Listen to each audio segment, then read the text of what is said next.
We're going back to Jeremiah, and we'll be sharing again out of the 11th chapter. And I just, again, want to say it is good to see you in this new year, and it's young, and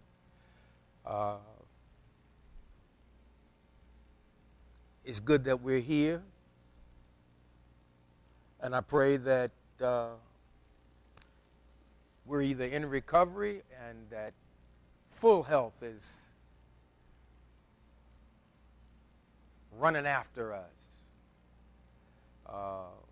I want to say that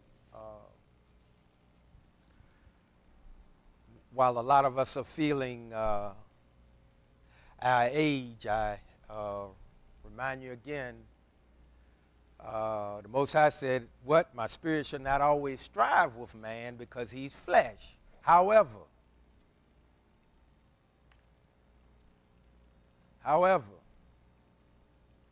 you can still get $120, 120. So if somebody's here and they're in their 90s,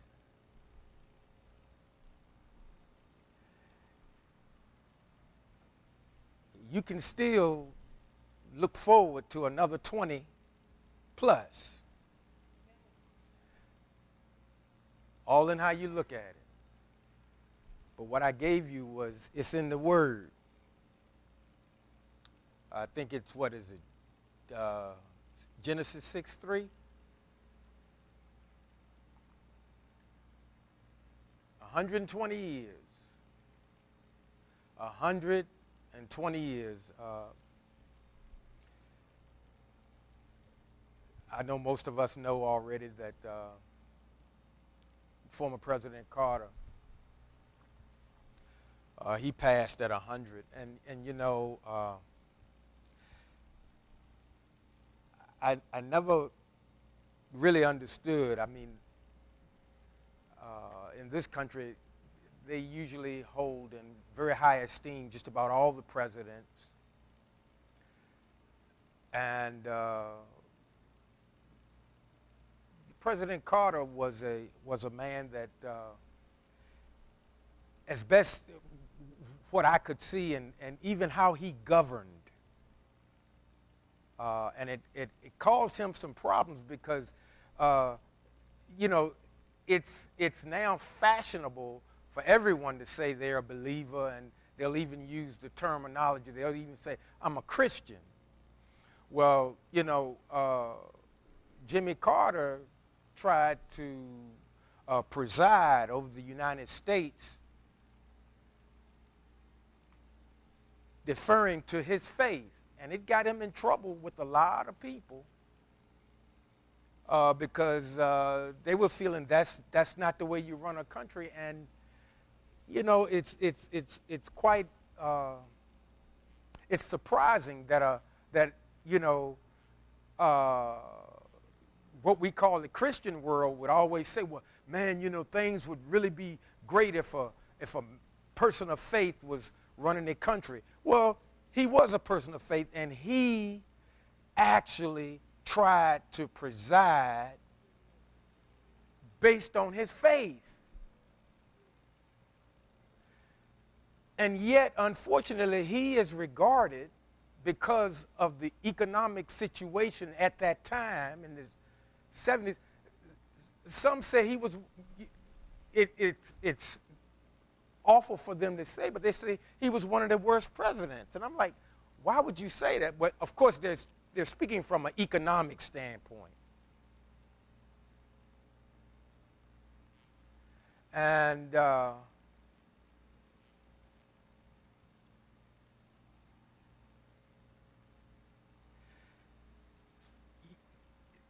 it's kind of tied into what I'm going to be sharing with us this morning. It's almost as if things have gotten so in society that when you try to live by what you believe, society doesn't look upon you very kindly.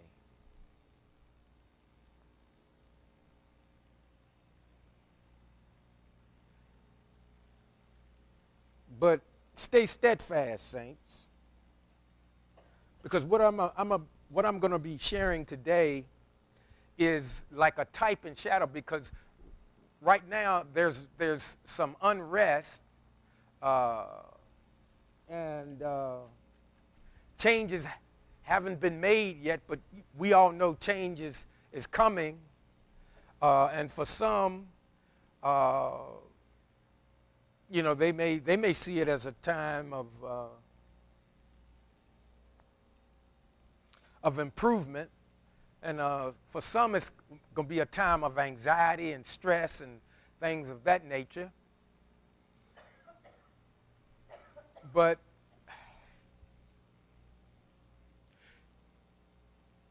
we should always stay with the Most High, regardless of what way society wants to go, and regardless of what it is they're trying to cook up and get ready to serve and want to make laws and things of this nature. Let us stay with the Most High. Stay with the Most High and take what He says. Always take what He says over any organization, over any televangelist, so-called prophet, whatever. Take Yah at His word, because He's the only entity that we can trust in. Because even well-meaning people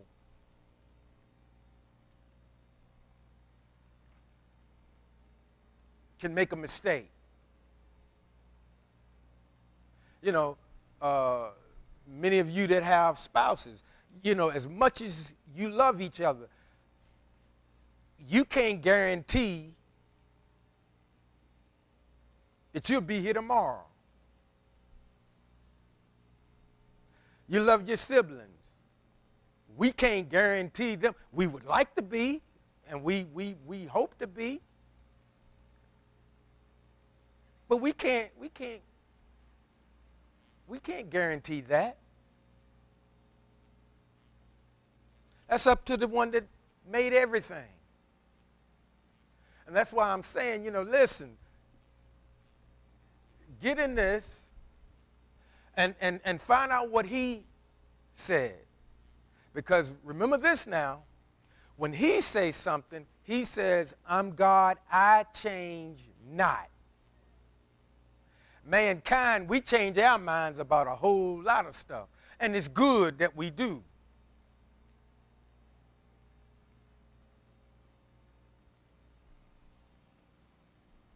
But again, I just told you, he said, hey, my spirit may not always strive with man because he's but flesh, which means, a nice way of, he's saying sometimes we wishy-washy.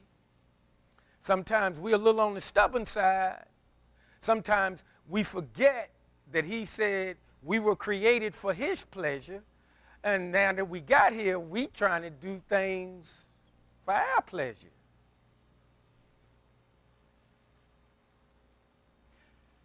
And I'm not saying that that's wrong, because, we all do it. Even believers do it.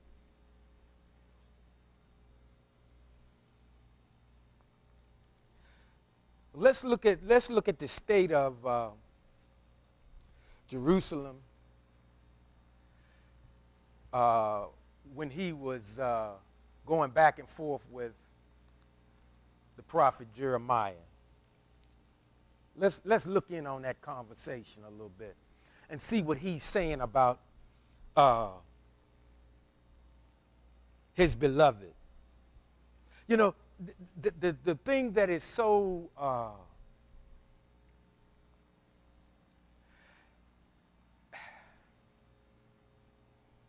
so beautiful about Him, even when we disappoint Him, I'm trying to use kinder words, but know that it's still a very serious matter. But even when we frustrate him, he loves us and he'll correct us. And last week, Jeremiah was saying, yes, correct me, but in moderation. Because he realized if we got the full force, we'd be gone.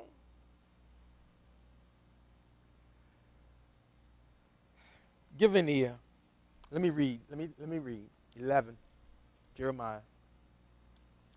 It says, here's the word that came to Jeremiah from Yah. It says, listen to the words of this covenant. Then speak to the people of Judah and the inhabitants of Jerusalem. Notice now, he gave an order.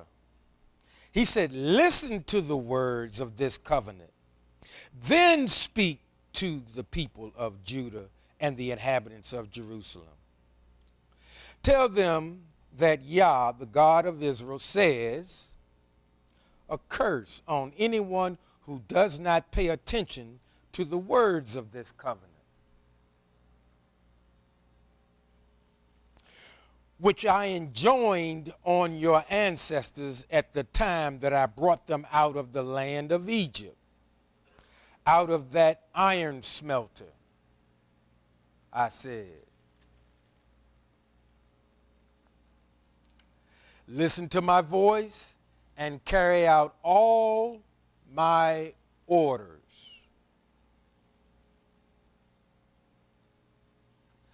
Listen to my voice and carry out all my orders. Then you will be my people, and I will be your God. I think it's, even as a mere part of creation, listen to my voice and carry out all my orders, then you will be my people.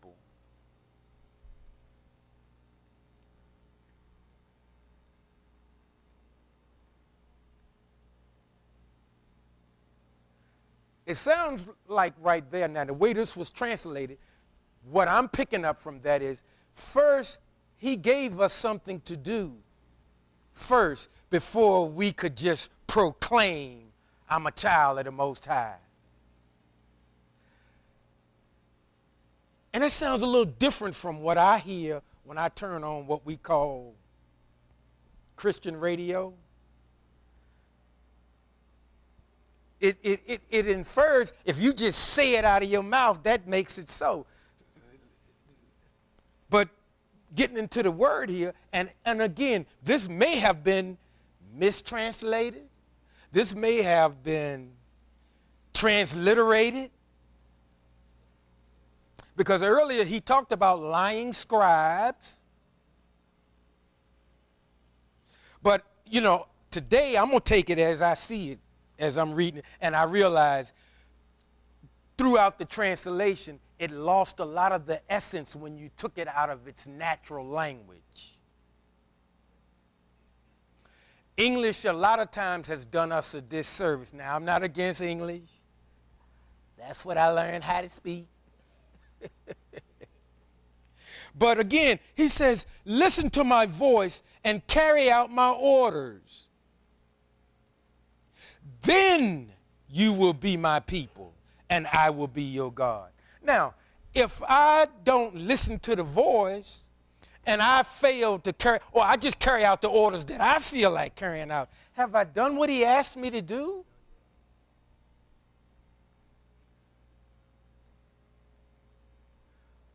But now if another group of people decide, hey, well, no, you ain't got to do all of that. Over here, man, you can come over here and you be another Billy Big Shot. We're going to cut through all of that, man. That stuff's old, man. Get with it, man. This 2025. Isn't it amazing how when people don't want to do what the Most High say, they always want to tell you what year it is like you don't know. Have you ever noticed that? Every time we want to bring something perverted into society, hey, get with it, man. It's 2025. We ain't doing that no more. You know, now old school is bad. Well, new school is almost crazy.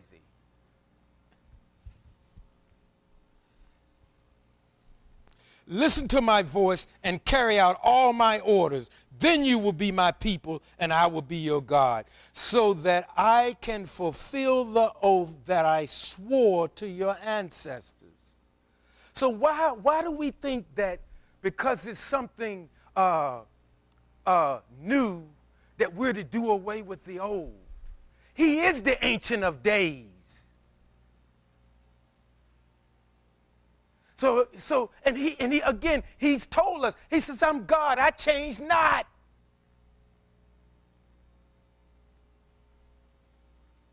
See, we're supposed to be building on a solid foundation.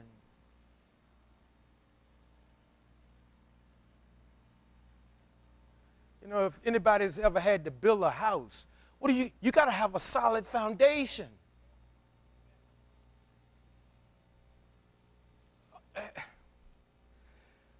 Folks, do not discard the old. You'll end up doing yourself a terrible disservice.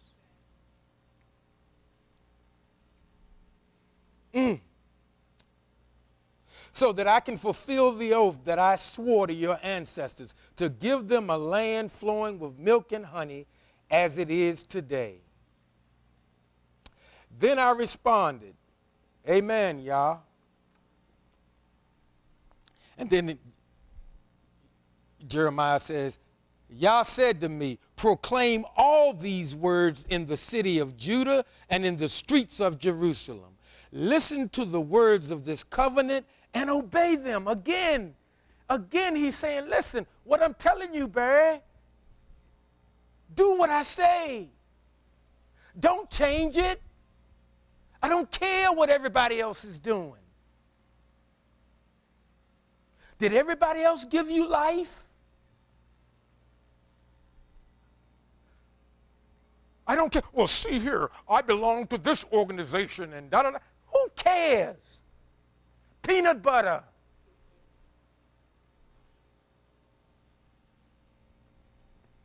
Well, see, I studied under, so what? You're an idiot and he's one too.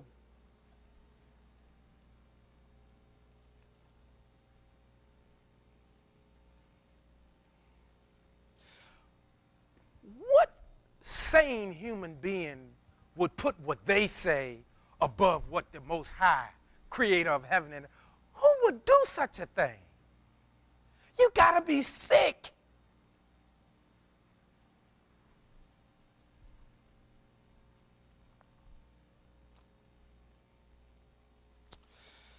Yah said to me, proclaim all these words in the city of Judah and in the streets of Jerusalem. Listen to the words of this covenant and obey them. For I solemnly warned your ancestors at the time when I brought them out of the land of Egypt, and until this day I have frequently warned them. Remember when they got out and he said, remember me when you're living in houses you didn't build? Remember all of that? Well, a lot of us living in houses we didn't build. Now, some of them say, well, Brad, no, you're not telling it right, because me and so, we got a new house. Well, you didn't build it. The builders built it. And let me ask you something. Some of y'all homeowners, you don't have to answer, but I just want you to think about something. Because, see, a lot of us, we think, we use terms like, I'm self-made. I pull myself up by my own bootstraps. Where you get the bootstraps from? Because as far as I know, all of us that came in here, we came in naked.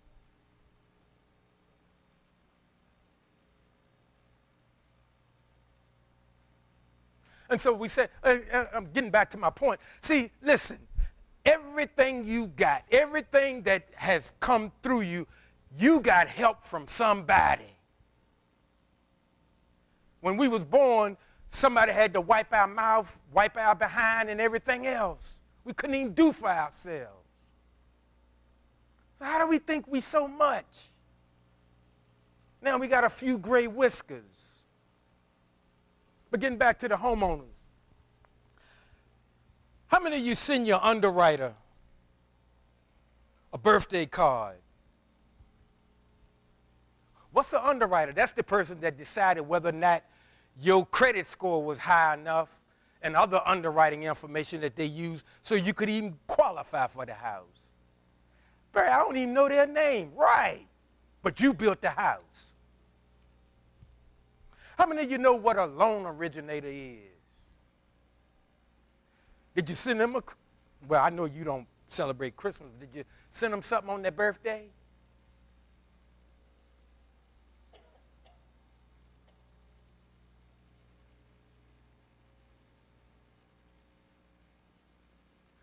This mindset of, I'm independent, I'm this, I'm that.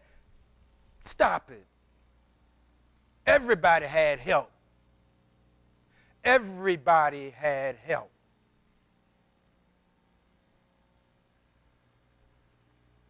And of course, did they know you personally? No. But you know something? If those loan originators and those underwriters, if they didn't write enough business, they'd be out of a job. So yes, in a way, to do their job, they needed you. But that's the way it is. People need people.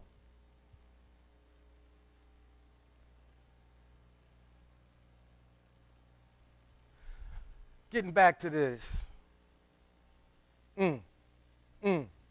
Listen to the words of this covenant and obey them. For I solemnly warned your ancestors at the time when I brought them out of the land of Egypt, and until this day I have frequently warned them. Listen to my voice, but they have not listened or paid attention. Instead, each one has lived, listen to this, according to the stubbornness of his own evil heart.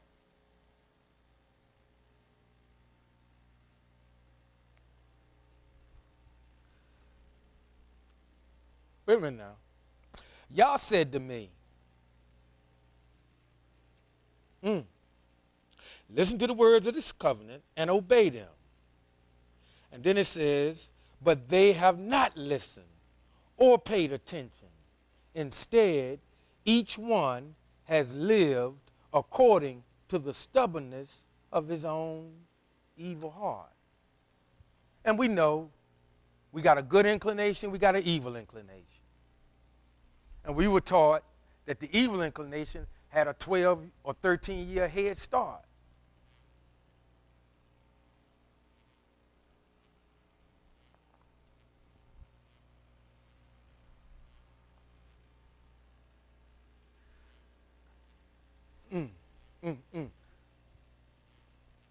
Bar mitzvah, bat mitzvah. That's a ceremony where a young man and a young woman decide, I will follow the ways of the Most High, the balance of my days, at 12 or 13. That's what that thing is all about. It's more than just a ceremony where you get a bunch of gifts. They do that, but then you are declaring before your family and everybody else, I will follow the ways of the Most High. That's what you're saying.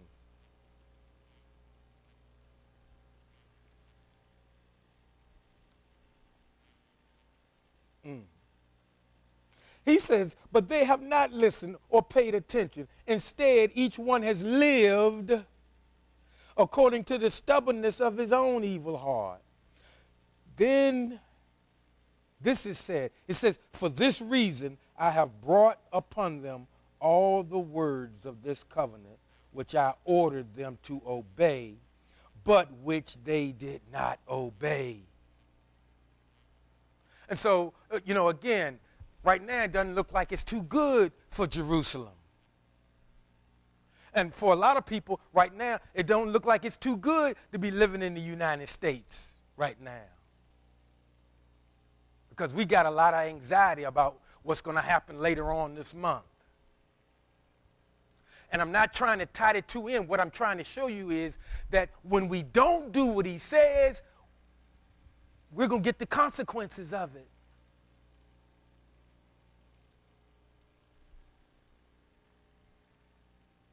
And it's so important that we do what he says, and not only do what he says, but do it the way he says it. Because see, some of us, we're going to do what he say, but we kind of, if we're not careful, we treating him like we sometimes treated our parents. Because sometimes, yeah, they told you to do something, and you was going to do it, but you was going to get to it when it was convenient for you. Sometimes we got away with that. Sometimes we didn't. And see, the beauty of it with him is, yeah, he can still tell you a new one and still keep you alive and bring you through. And that's the beauty of it. Like, and he'll even allow you, oh, Father, can you ease up a little bit?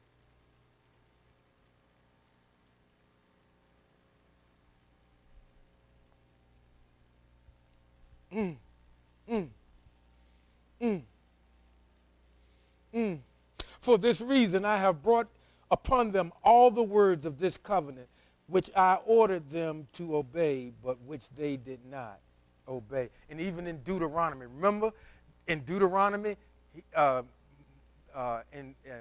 I'm thinking 28, but he was saying, if you do this, it'll go well.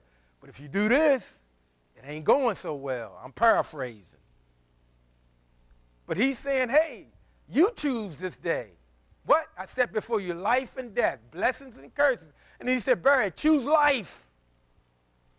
Now, in the choosing life, I'm also saying, I'm going to do it your way. I'm going to do what you say, and I'm going to do it your way. Well, now, I've been studying the word for a number of years now. Father, according to my study, perhaps I should go left. I know you said go right. But me and some of the brethren, we were conversing, and we decided we're going to do this way. And he said, hey, go ahead. Remember, I was talking about a group of believers that every time they were getting ready to go to war, they would go to the Most High, and they would say, Father, should we go to war? He said, yeah, go to war. And they went to war, and he went with them, and they took care of business. And what happened? They reaped the blessings of it. But then we begin to read. See, when we do good, sometimes we get a little high-minded.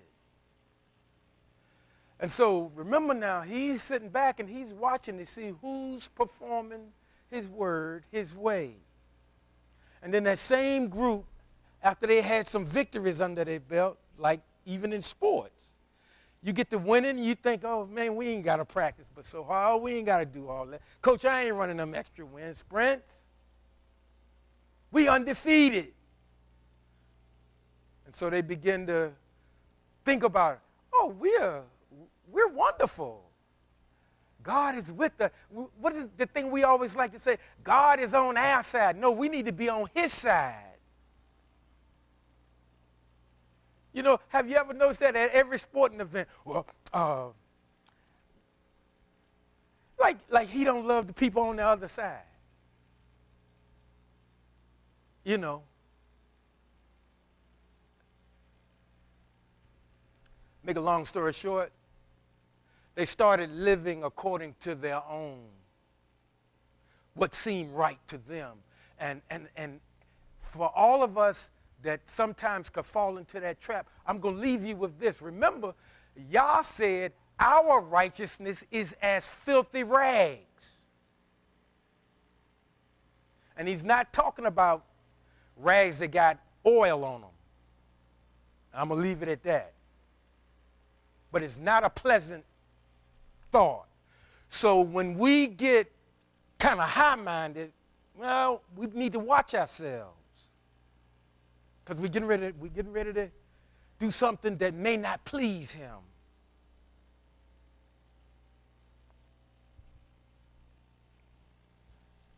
Because, yes, it can be good and it can be unpleasant. It's up to us.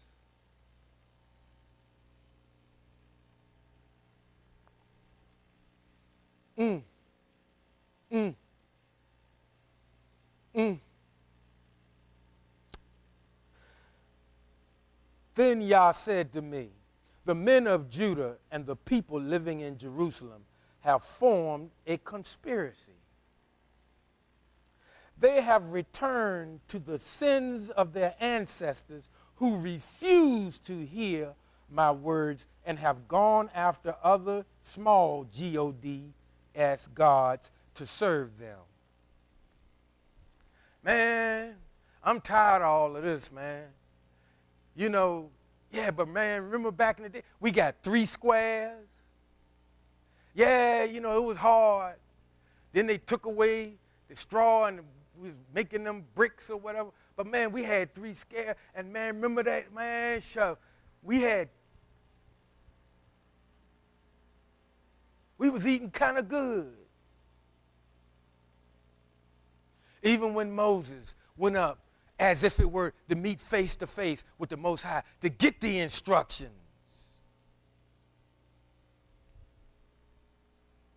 People got restless. What's taking them so long? When really, when you read the scriptures again, really it appears the Most High wanted to give all of them the instructions. But, no. What we heard was all that lightning and all that thunder. Moses, you go talk to him. And whatever he say do, we'll do. That's what we said. That's what we proclaimed once again. See, saying a thing and doing a thing is not necessarily the same thing. And I want to help us some. Listen, stop giving yourself credit for what you're gonna do. Give yourself credit for what you've done. A lot of people get stuff mixed up. Well, I intended to, well, did you do it? Not what you intended to do.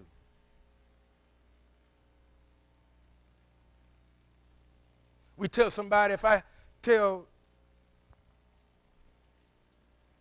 James I'm going to pick him up at 1:30, and I get there and it's 2:30.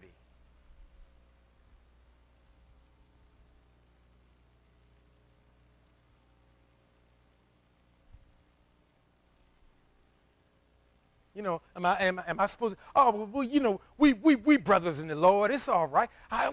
He might have had to be somewhere.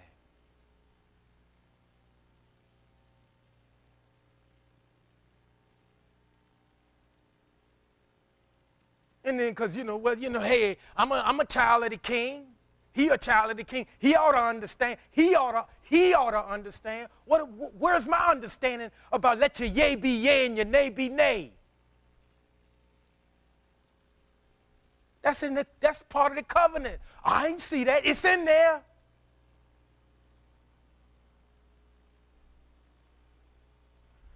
Folks, let's not listen. In this translation, when you hear words like order, that's not a suggestion. We need to stop acting like this is, well, if I feel like it. No, it's not that kind of party. What did he say? He said, if you listen and obey, then just because you say it out of your mouth don't make it so. But that's not how we've been taught. See, these are the subtleties. I'm telling you, open your eyes, open your ears, open your heart.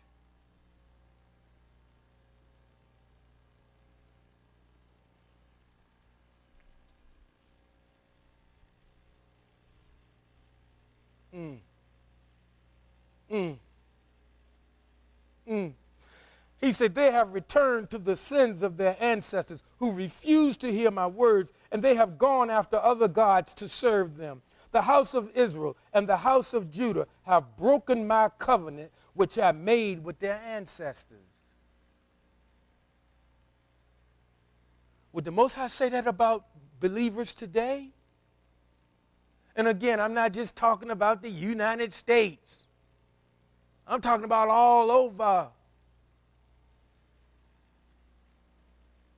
Therefore, Yah says, listen to this, I'm going to bring on them a disaster which they will not be able to escape.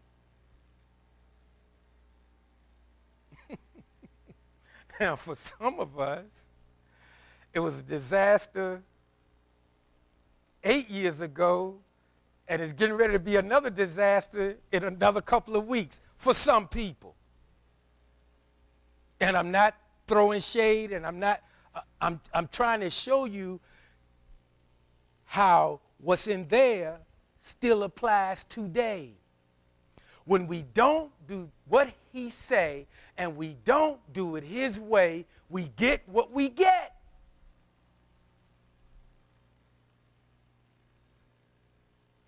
And that's not an indictment on either of the two people that most of us would be thinking about.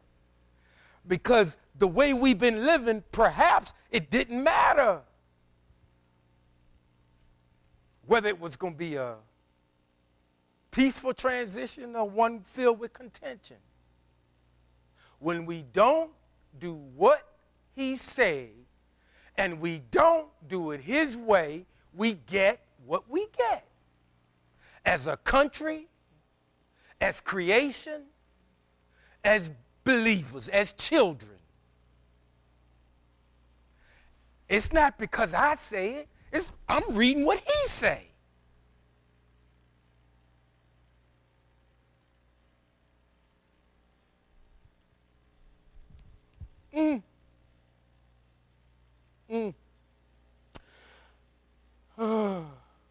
He says, therefore, I'm going to bring on them a disaster which they will not be able to escape. And even if they cry to me, I will not listen to them.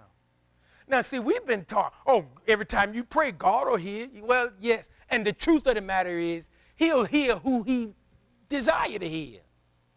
But right here, he said, let me read it, because somebody might say, he's making this stuff up. It says,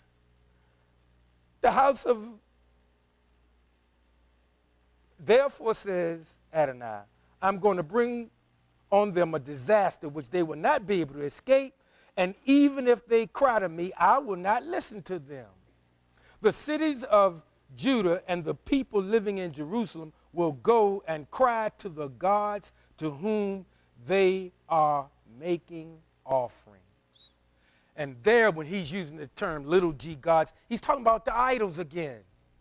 What is it that's your pride and joy?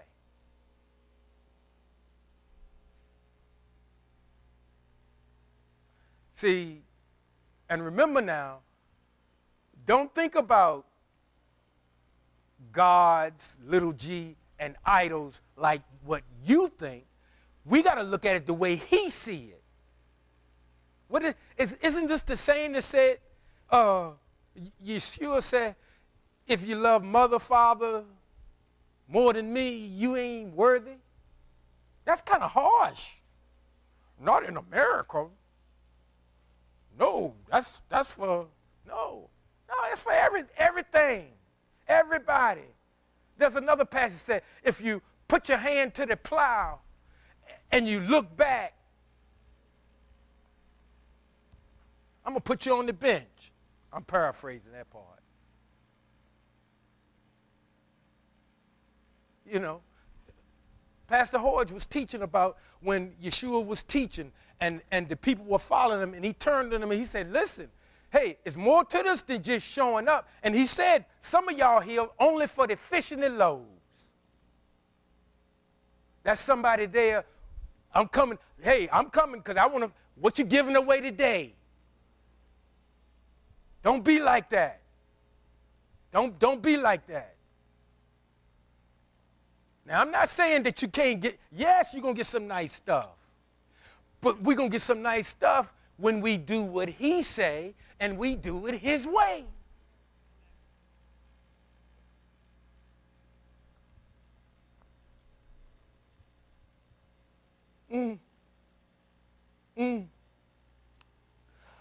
I'm going to bring on them a disaster which they will not be able to escape, and even if they cry to me, I will not listen to them. The cities of Judah and the people living in Jerusalem will go and cry to the gods to whom they are making offerings, but they will not save them at all in their time of trouble. Then he says here, for you have many gods with the little g, Judah, as you have towns, and you have erected as many altars for sacrificing to that shameful thing. Baal, as there are streets in Jerusalem. So you, and he's talking to Jeremiah, don't pray for this people. Now, how often have we heard that? We rarely hear that in a lot of circles. Because we've been told, man, every time you lift up your voice, it's like they're inferring that every time you even shed a tear, God jumping over heaven and earth trying, what's wrong, baby? He don't do us like that, folks. Yes, I know, I can hear somebody now. But Barry, it's in the Bible, it said he's touched with the feelings of our infirmity. Yes. But I just read in Jeremiah some of the prophets, and the reason why I'm telling you, you need to spend some time in the prophets, because the prophets were the mouthpiece. And they were saying what he said to say, instead of something that's been formulated that's palatable to the palates of the people of the day. Some of us have read where they talk about itching ears. That's what it's talking about. Man, I'm stop going to that church. Man, sure. Yeah. Again, I keep going back to Job's friends, who swore out they knew who Yah was. And he told them, don't even say nothing to me. I don't want to hear anything else you got to say. I've heard enough from you. And you filling the earth full of, I know God. Yeah, right.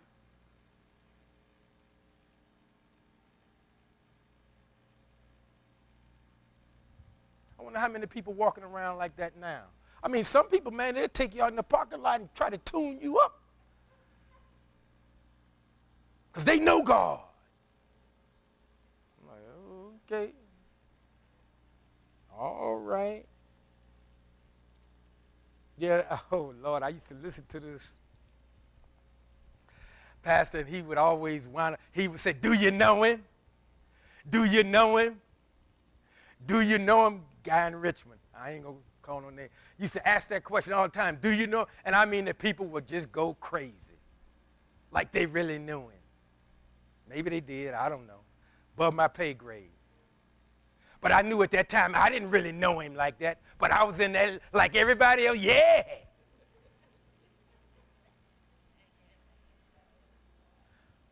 You know, really, I mean, I laugh about that now, but when I think back on some of,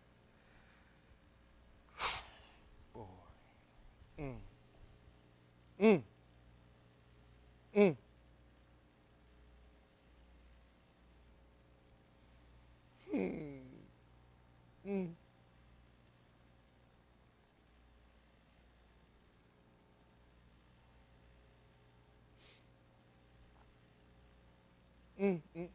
Then the cities of Judah and the people living in Jerusalem will go and cry to the gods to whom they are making offerings, but they will not save them at all in their time of trouble.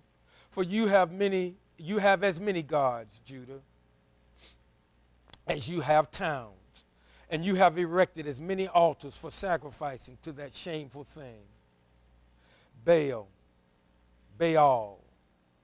as there are streets in Jerusalem.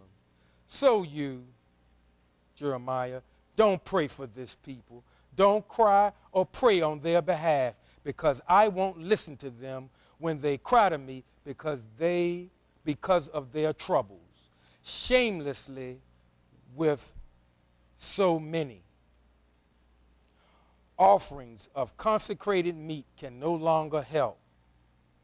You know what that's saying? He's saying your sacrifices, that's not going to help you.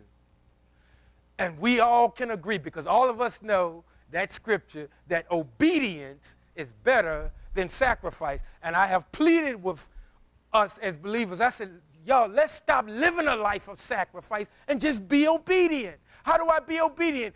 Do what he say and do it his way.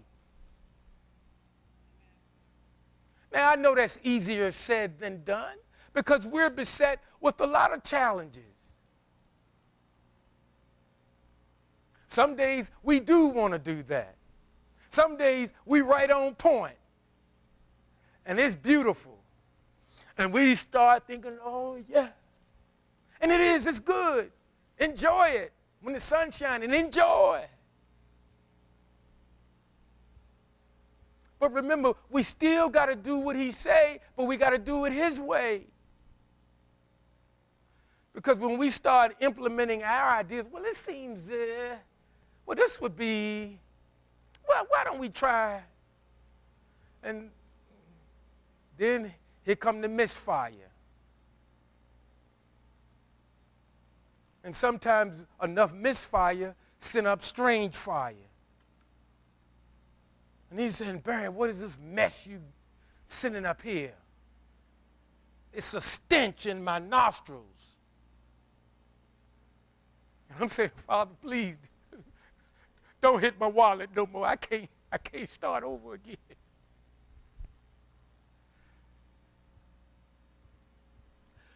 Do what he say, do it his way.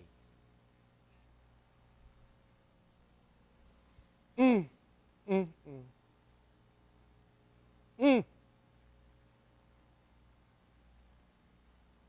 told the prophet, don't pray for these people. Don't cry or pray on their behalf, because I won't listen to them when they cry to me. And now I know, again, in my own life, and I only use myself because I'm not going to get mad at me. But sometimes folks, you know, I've been hard-headed in life. And when the consequences visited me, I'm crying out.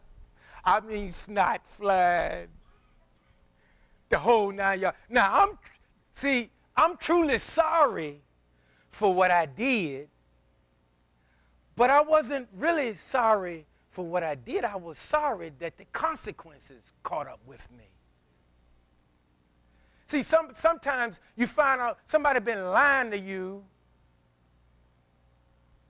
all the balance of the relationship, and then when you find out, they'll tell you they're sorry, but are they sorry that they did that, or are they sorry you found out? Because some people are so brazen, they'll tell you, I'm sorry you found that out. So what they're telling you is, no, I ain't sorry I did that. I meant to do it. I just didn't think you'd find out about it. That's terrible.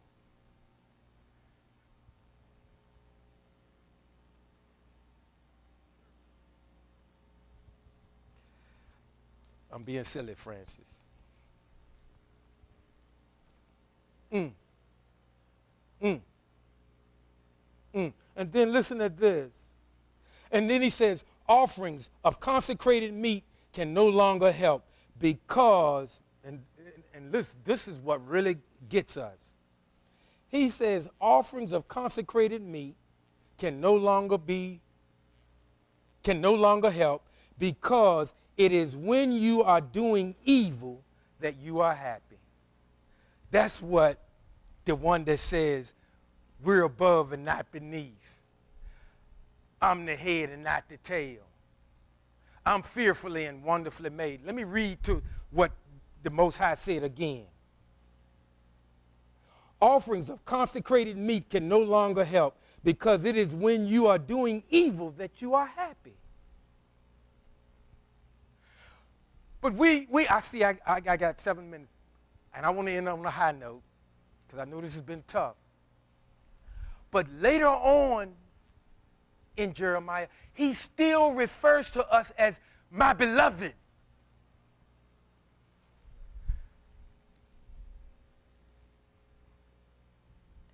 He still refers to us as my beloved. As rotten as I've been,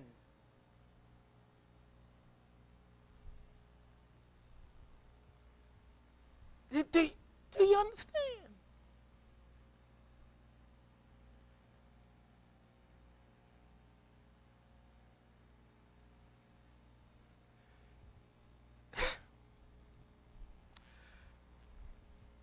Remember when you messed up when you were young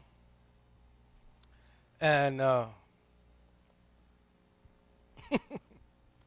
you knew something was coming? Wasn't there? The anguish of waiting on it was was almost as bad as, you almost wish it had already happened, of course. And so I'm bringing that up because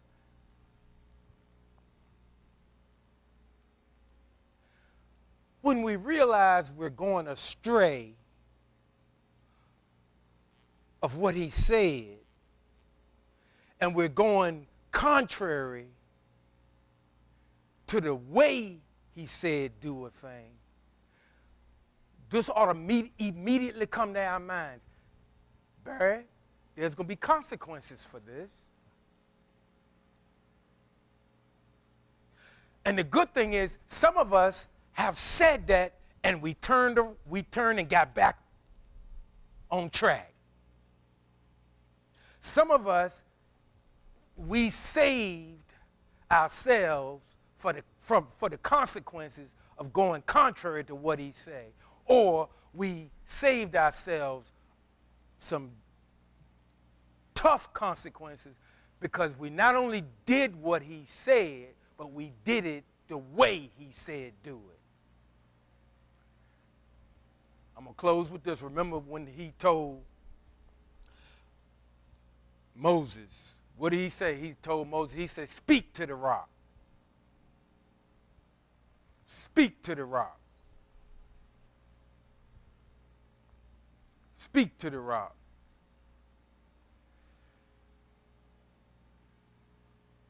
And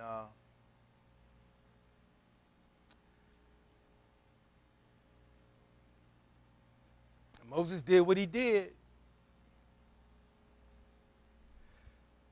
And he got to see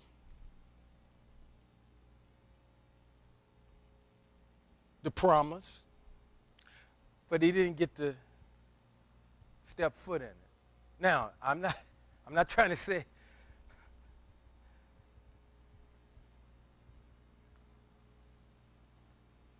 the Ancient of Days loved Moses.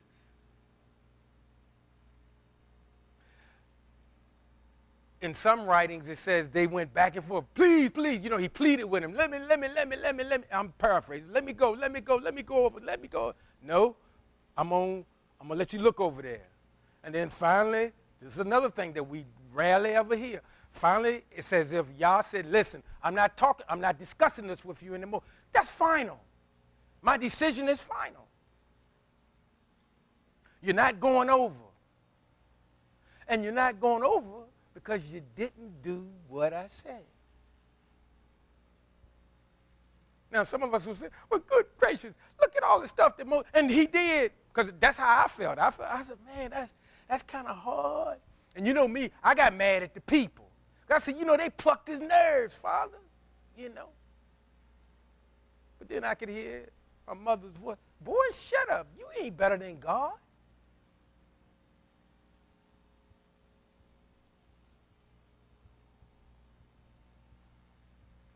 you know. And she's right. So a lot of times things happen in our lives, and you're like, oh my goodness. All of this, all I did, I just deviated a little bit. I told you, I said I was going, I would do something. I mean, the worst whipping I ever got was from my mother, and it was because of how mean I was to my younger brother. And I really thought that the punishment was excessive. But she told me, I'm the parent, you the child. You don't tell me how to discipline you. And see, it's the same way with him, with us. We don't tell, oh, Father, that's too harsh. Now, we can ask, please, moderation. Please, moderation. That's what Jeremiah said. Please, yes, correct me. Well, please, moderation. I guess I should have said, Mom, moderation. But she was hot with me, and deservedly so. But folks, I'm on close, and I just really let's do what he say, and more importantly, let's do it his way, and we'll get through this year, and we're gonna be all right. God bless you.